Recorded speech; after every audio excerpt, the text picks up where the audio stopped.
Graham is feeling nervous. The challenge is to build a human pyramid. I'm not sure whether I can do this.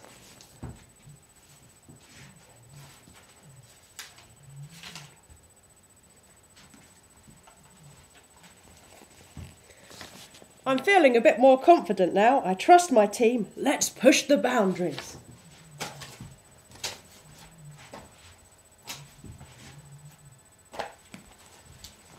I think we might need a plan now.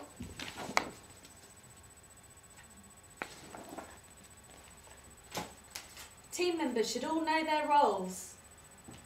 We all bring different skills, strengths and weaknesses. Communication and a common understanding is important to the success of the activity. We need to plan our activity carefully. Can we build it? Yes, we can! Motivation, your perception of motivation links to the enjoyment of the activity. I learned successfully within a supporting framework. By persevering, tasks that seemed impossible was eventually completed. Communication increases as the tasks progress. I'm proud of the team I was part in. How did you feel when you first got here? Well, I think I was feeling a bit uneasy because I haven't had too many activities with adults. I usually have it with children and young teenagers. So interesting to be a participant, and actually one of the key things with the weekend is for us to experience ourselves what we can be providing for young people.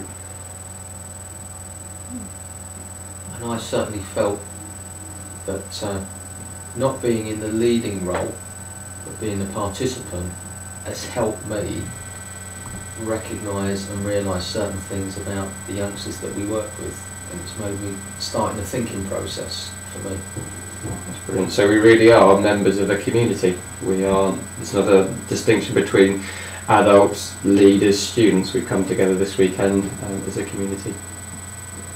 It's taken me out of my comfort zone because being the only one here,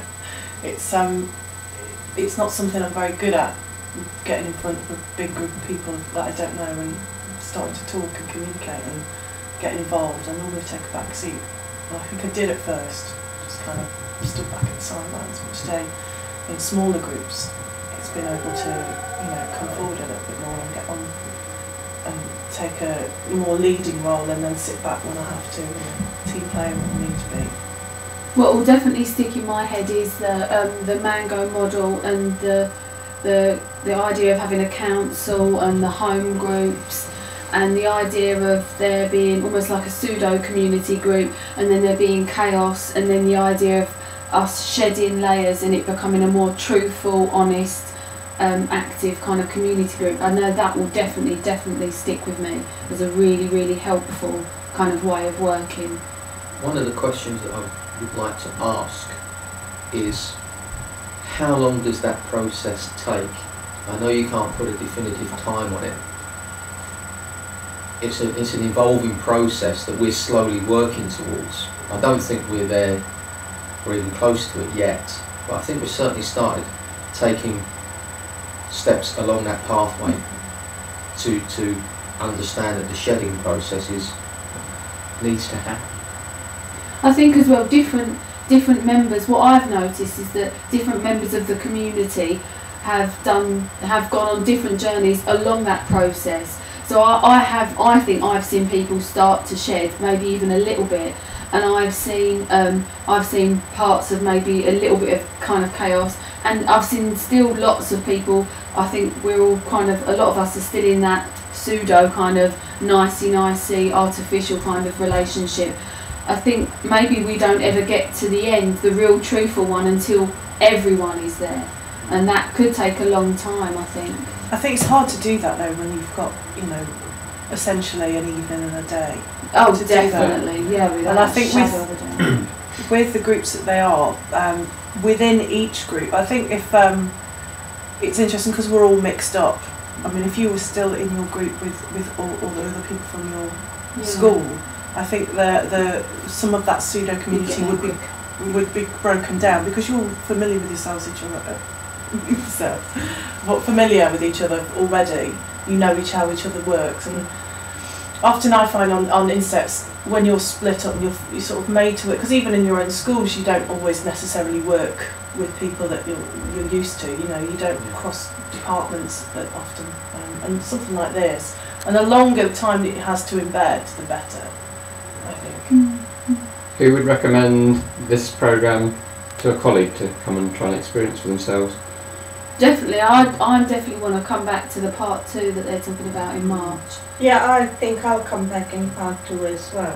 One of the reassuring things that I've found is that chaos process that needs to happen before you move on is really scary.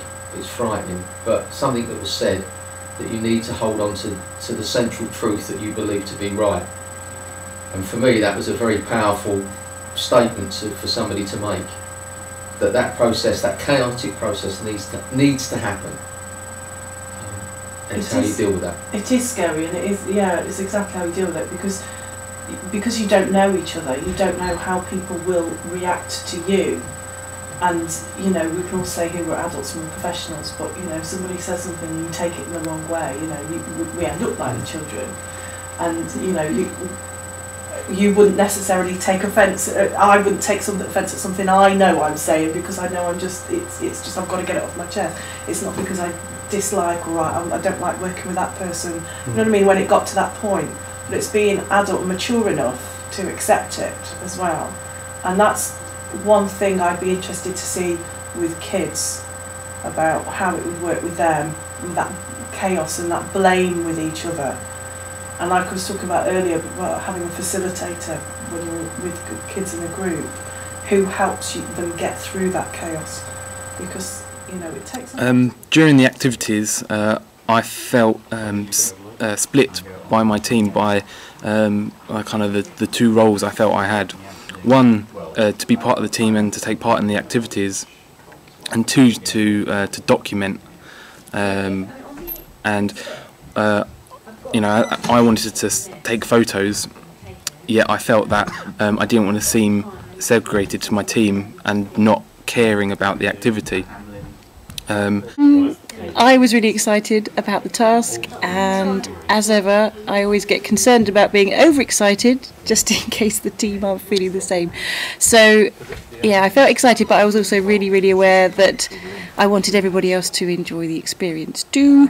And then with that was the awareness. I learnt quite a lot from the experience, simply based on that if you don't read the instructions carefully and plan effectively, you do miss out on the information that you need to complete the task. I feel very dizzy. Good night. I learnt how important emotions are when you're doing these activities. If you're feeling good in yourself and you're feeling good about the other people around you, you perform a lot better. Grand. I learnt really well by reviewing the tasks, and especially when negotiating how to score the team, which was really interesting for me because we had different ideas on how to score, but yeah, that was the best way that I learnt. Excuse me, I'm sorry. Okay, well, that's better. Just realised, but realised during the task that when we reviewed one of our tasks, I only realised that we all felt very differently about how it went. And it was only when we reviewed it that we realised that. And I also realised that when we were reviewing it, that there were things that I was doing that weren't very constructive for the team, and it was only highlighted during the review. So you learn things about yourself that you don't think you do, and also the benefit of reviewing it, just to show that everybody was feeling differently to how we thought. So yeah, the review was fantastic. Bye-bye. We think that the link between learning and our feelings is around about feeling good, because when we feel good, we're in a place ready to learn and to be part of a home community, active, participating and ready to go. Learning away is just so much fun. Hurrah!